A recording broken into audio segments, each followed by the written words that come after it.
love this sound. Just warms my ice cold heart.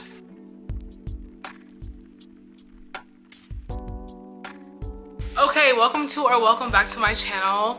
I have a really exciting video today because we are at the end of the year and I don't even know how we got here, but we're already in November. So it is time for me to do my 10 before the end. And that is the 10 books that I want to get to before the end of the year. I had a TBR list. I don't know if I can find it, I will, but I had a 2023 TBR list, but I'm not really sure if I got like even half of those books. A lot of books got added to the TBR this year, so I don't even know where I am on that list. But I did make a separate list of books that I want to get to by the end of the year. And I also just had to rework it again because one of my highly anticipated reads this year was Love Redesigned by Lauren Asher. I feel like I've been waiting 10 lifetimes for this book to come out, and now that it's finally in my hands, I couldn't wait. It's a little bit of like a second chance love. There's also small town romance vibes in this. Like it's doing everything it needs to do. Like Lauren Asher is the queen of writing billionaire romances, and this one did not disappoint. I'm not even done, but I'm sure this will be a 5-star read for me because I'm having so much fun reading this book. Because these are the books that I really do want to try to get to before the end of the year. I'm almost at my reading goal too. My reading goal is 100 books this year. I'm at 91, so I'm actually ahead of schedule according to Goodreads. I have had Magnolia Parks for such a long time, and then when the covers are changing, I went and mass bought the entire series because I love these covers. But I'm so scared to start this. Everyone says the Daisy Hayes books are really good as well as the Magnolia Parks books, but something about like a toxic relationship, I don't know. Like that's what people say. It's like Gossip Girl almost, but like with a toxic relationship. I don't know, like the thought sounds really good, but I'm just very scared to start this because I feel like I'm one, not going to like it, or it's going to break my heart, and I'm like I don't know. But I do want to start this series before the end of the year. I'm pretty sure I won't finish the series by the end of the year, but I do at least want to start it before the end of the year.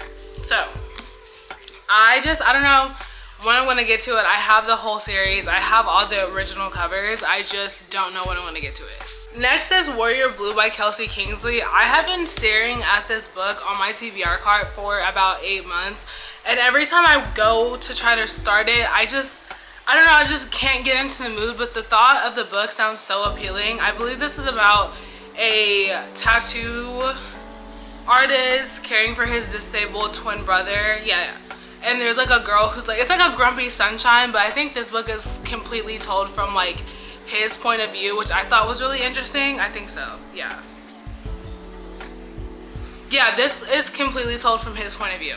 So I really was interested in this book, but I have not started it, but I do really want to get into it. I also really love the cover. I think it's really cute. I'm absolutely reading. I stepped out of my comfort zone of romance and gave the Natural series a try, and I read the Naturals on my Disney World vacation, and I absolutely fell in love with it.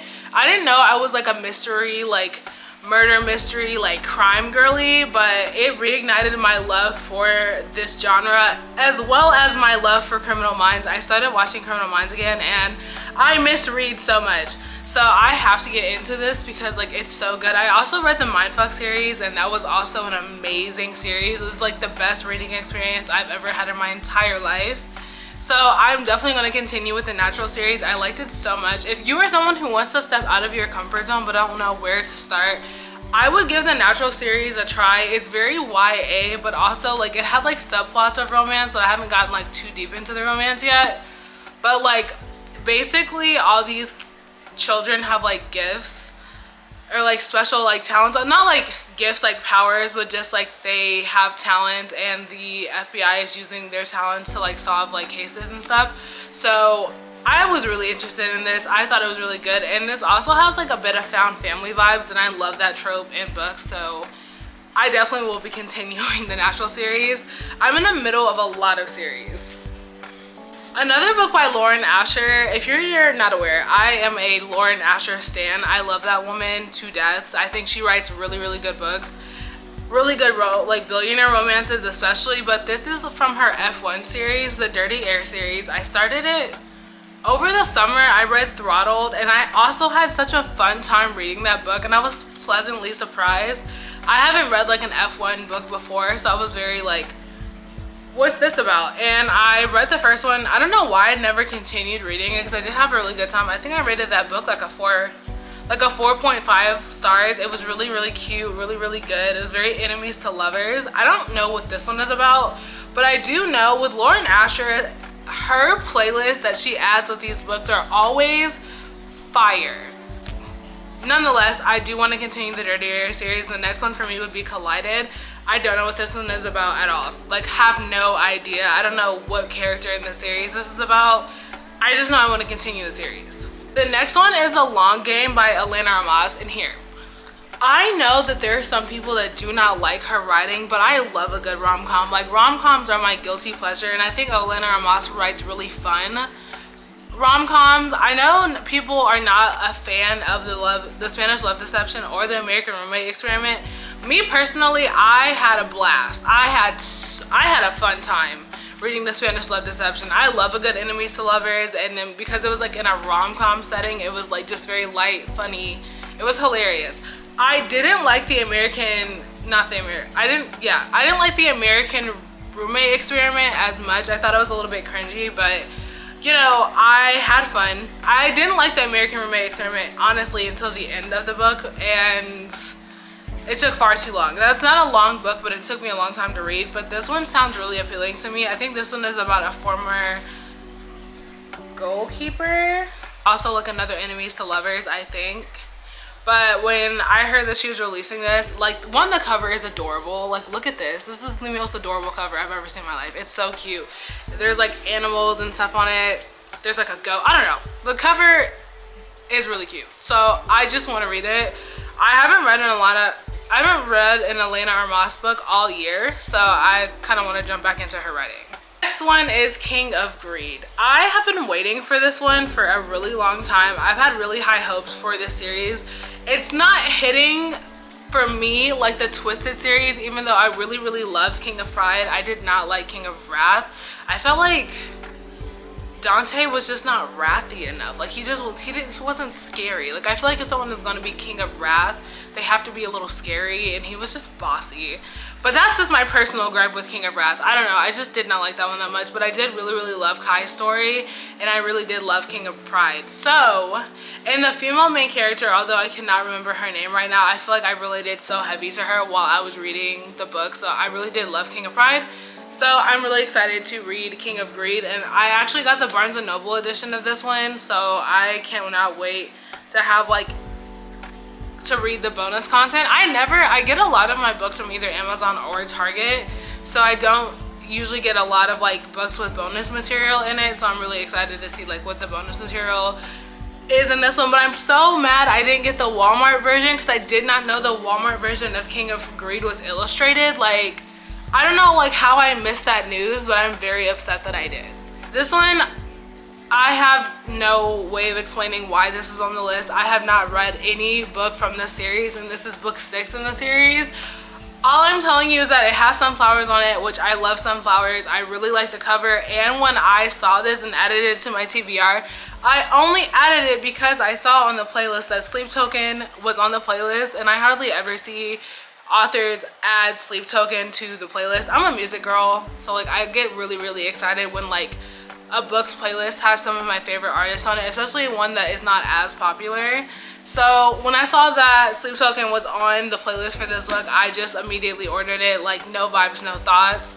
I don't know anything about this. I just know that I feel like this is going to be such a pleasant surprise, even though I have not read the rest of the series, that is going to make me want to go back and read the rest of the series. So I just have it on here. I was supposed to read this months ago to see if I wanted to buy the rest of the series, and just never did. That is the only reason why this book is on this list. This one I have stared at for about 5 months, and I loved Mile High. I absolutely adore that book, and I thought everyone adored that book, but apparently on book 2 in particular, people don't like Mile High. And I'm so confused as to why. I thought the characters' banters, Stevie and Xander's banter in Mile High was so fun for me to read. I had a good time reading it. So I don't know what that was about, but everyone says that The Right Move is like light years better than Mile High, and I love Mile High. It was probably one of my favorite reads of this year that I'm really scared to start this because I love Mile High. It's like I'm protecting my love for Mile High by not starting The Right Move, but I do need to get to this before the end of the year, and Caught Up just came out too. So I'm like, I need to get a move on, so I will be reading The Right Move very soon. It's just taking me a long time because the love I have for Mile High, it cannot waver. The next one is Crossed by Emily McIntyre. This has also been on my TBR for a while now. But here's my problem is that I love the Never After series so far. I liked Hooked. I absolutely love Scarred. Scarred is another one of my favorite reads from this year. But I have a problem, not a problem, I get very weary of like when dark romance books cross over into like religious aspects. Most of the time, I know that's really hard for me to say when like That Sick Love is also one of my favorite reads of this year, and that is very mixing of dark romance and like Catholicism. I don't know, listen, that's the only reason why I haven't started this one.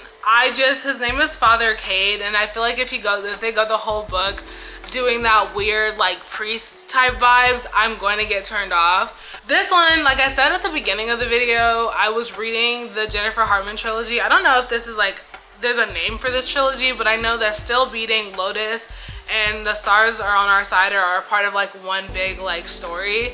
And like I said, I read Lotus, it broke my heart, and I was actually supposed to read this right after Lotus, but I was like, I don't feel like crying again just yet. So I switched to Love Redesigned, and then we're gonna go to this one. But I have been super excited to read this. Ever since I read Still Beating, it really just did change the way that like I read romance. Like I feel like Jennifer Hartman's writing is so powerful, and it's just always so nuanced, and just it cuts you deep. Like she breaks your heart and then puts it back together before the end of the book, but she does like obliterate your heart. So I cannot wait to see what type of tears I cry while reading The Stars Are on Our Side. Books that I want to read before the end of the year, but I do want to throw in some honorable mentions because I feel like I'm prone to change my TBR. That is literally what happened this year. But everyone has been reading Abby Jimenez books, and everyone swears by them and they love them. I know there's like other like books. I think these are interconnected standalones, which you might get like some spoilers if you read one book before the other one. I think that's what they said. But I've been wanting to read this for a while, so I don't have any problems like being spoiled by books. I can always go back and read them. But I don't know, I saw a lot of people read this and a lot of people give it 5 stars, so it's been on my TBR for a while. And then I started this year off with a Mariana Zapata book, and I feel like it's only right to like read another one. I read Underlock. That was my first read of this year, and I really, really enjoyed that book. I know she's the queen of slow burns, so I've been really wanting to read this one. This also has exclusive bonus content because I got the new cover.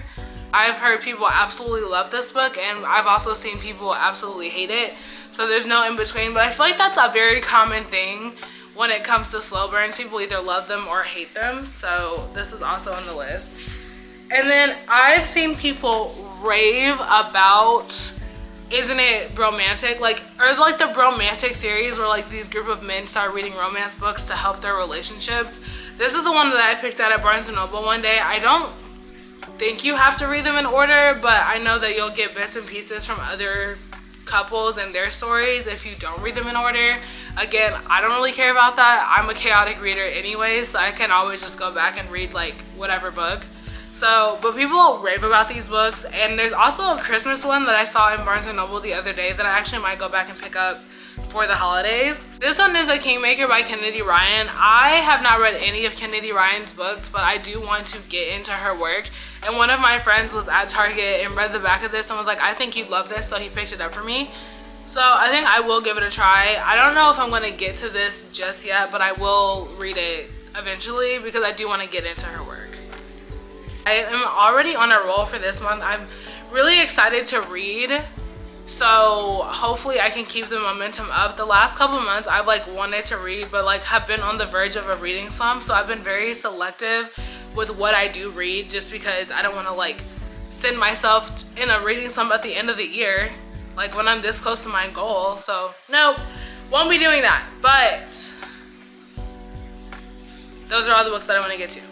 Let me know if there's any books on my list that are also on your 10 before the end list. If there's not, let me know what is on your 10 before the end list, and I will see you guys in the next video. And don't forget to drink your coffee today.